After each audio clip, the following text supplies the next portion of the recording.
Será que seria possível viajar sem tomar LSD? No SciTalk, tudo é possível. Inclusive, viajar para outra dimensão. Quando eu contar até 3, você não estará mais aqui. Não nessa realidade. 1, 2, 3.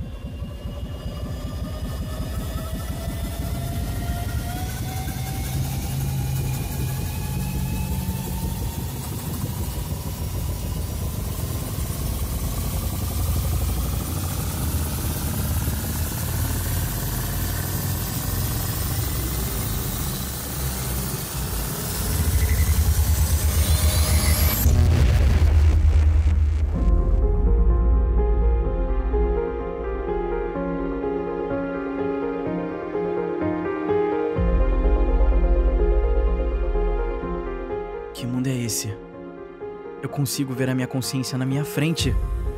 Vocês também? Os psicodélicos voltaram. E você não está alucinando? Ou está?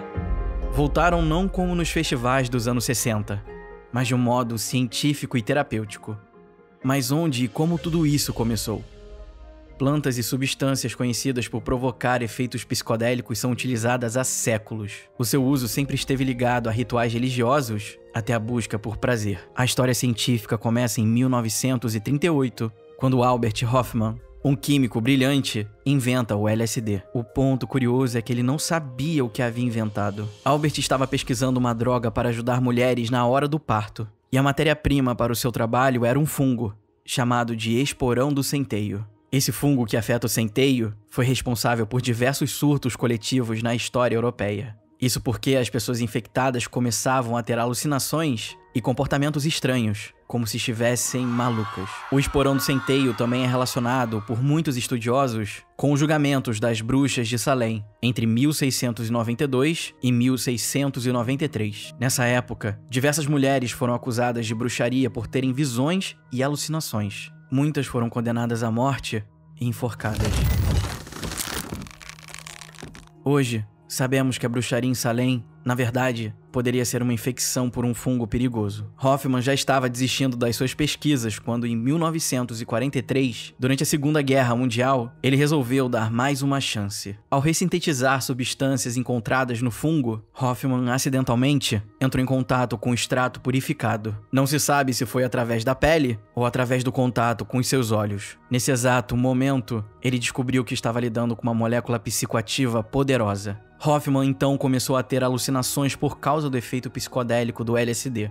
Mas para entendermos o que estava acontecendo com seu cérebro, precisamos, primeiro, relembrar o que é um neurotransmissor.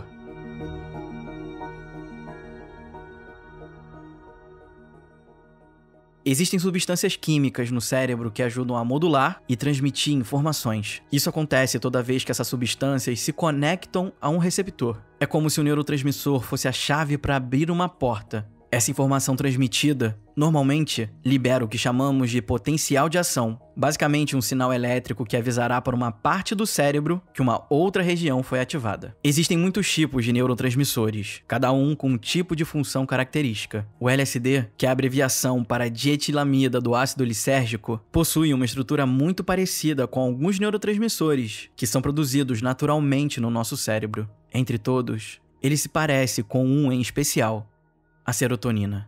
A serotonina é responsável por modular e participar da sinalização de muitas coisas. O processamento emocional é extremamente influenciado pela serotonina, se você está feliz ou triste, por exemplo. Mas não é só nos sentimentos que ela está envolvida. Podemos encontrá-la atuando no processamento visual e em quase todos os sentidos humanos. Curiosamente, o LSD ativa os receptores de serotonina de uma maneira muito mais eficaz do que a própria serotonina. Com isso, há um aumento não só na sinalização desse neurotransmissor, mas também faz com que ele seja mais liberado. Pensem assim, é como se aumentássemos o volume em uma música quieta. A gente não só escutaria melhor a música, mas fragmentos musicais que antes não eram audíveis, agora são. Mas sabe quando a gente aumenta muito o volume e começamos a escutar aqueles sons agudos e ruídos insuportáveis? Não é legal, né? Com a música muito alta, não conseguimos diferenciar muito bem os sons. No LSD, isso normalmente significaria ter alucinações, objetos imaginários, sons de outros planetas,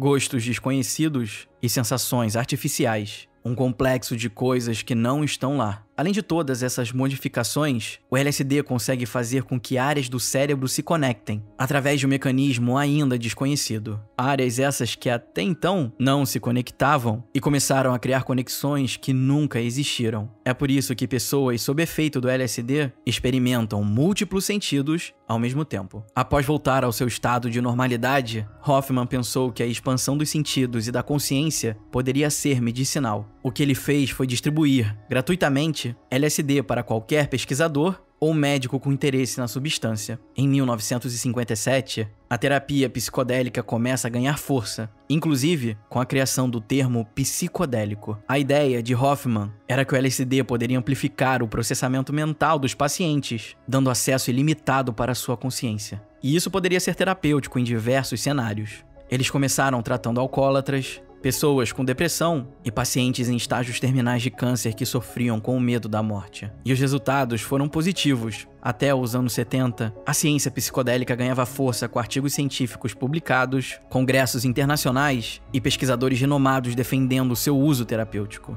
Mas no final da década, eles foram considerados ilícitos.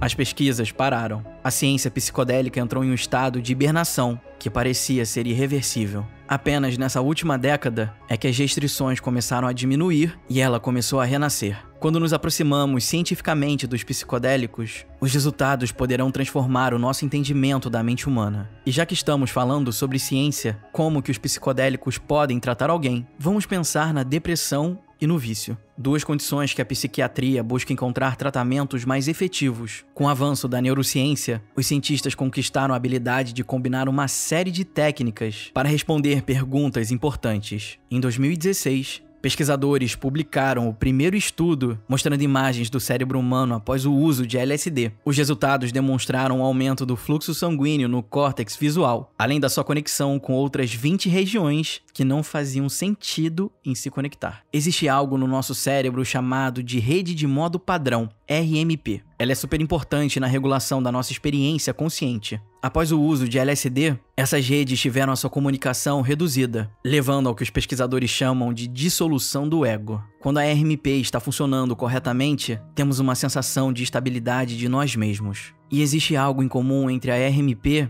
e doenças mentais. Ela está hiperativada em muitas delas. A ação do psicodélico faz com que o fluxo sanguíneo da RMP seja reduzido, e os pesquisadores observaram que através dessa redução, existe um aumento na comunicação de diversas regiões do cérebro que normalmente não se comunicariam. Isso acaba criando um estado de consciência mais caótico, fluido e criativo que irá quebrar os rígidos padrões neuróticos do pensamento e comportamento característicos de condições como a depressão e o vício. Esse é um dos mecanismos que explica por que o LSD poderia se tornar um medicamento. Além dele, existem outros psicodélicos muito conhecidos pelos seus efeitos terapêuticos, como por exemplo, a psilocibina. Essa é a substância encontrada nos famosos cogumelos mágicos. Ouvir esse nome pode te fazer lembrar das loucuras hippies dos anos 60, Woodstock, e dos jovens de cabelos compridos com roupas coloridas passando por uma viagem cósmica. Mas essa imagem de descontrole e inconsequência desses cogumelos passa por uma mudança radical nos últimos anos. E se eu te dissesse que agora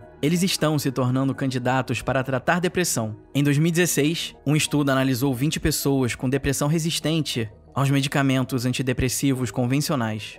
Os pesquisadores administraram uma alta dose de psilocibina para cada um desses pacientes. Tudo realizado da maneira mais segura possível e com a supervisão de médicos e psicólogos. Após o tratamento com psicodélico, a métrica utilizada para medir se a pessoa está mais ou menos depressiva começou a diminuir drasticamente em alguns pacientes. E depois de 6 meses de acompanhamento, 6 dos pacientes ainda estavam em remissão, sem sinais da depressão. 3 dos pacientes não responderam muito bem à psilocibina. Houve uma pequena redução nos sintomas, mas apenas por 1 semana. E para 11 pacientes, a depressão diminuiu muito durante 2 meses pós-tratamento. Mas os sintomas começaram a voltar. Isso pode soar decepcionante, mas pensem o seguinte: antidepressivos precisam ser tomados todos os dias, além de poderem causar efeitos colaterais indesejados. O tratamento com antidepressivos busca tratar os sintomas, mas não curar. O que os pesquisadores concluíram é que a administração de psilocibina reduziu drasticamente os sintomas depressivos, causando um bem-estar que durou meses. Muitos pacientes depressivos descrevem a depressão como uma prisão, como se a mente e o corpo estivessem juntos em uma caixa trancada. Todos eles se sentiam petrificados em suas próprias prisões depressivas. E mesmo com todo o avanço da ciência, ainda não encontramos uma cura. Mas será que a psilocibina consegue, de verdade, destrancar essa fechadura mental? Os resultados desse estudo mostraram que o cérebro aumenta sua flexibilidade após a ingestão do psicodélico. Além das imagens da atividade cerebral, os pesquisadores entrevistaram todos os pacientes para saber o que eles estavam sentindo. Resumidamente, o psicodélico permitiu que o inconsciente se tornasse consciente. Tudo que estava escondido emerge em um turbilhão de memórias, amor, emoções e dor.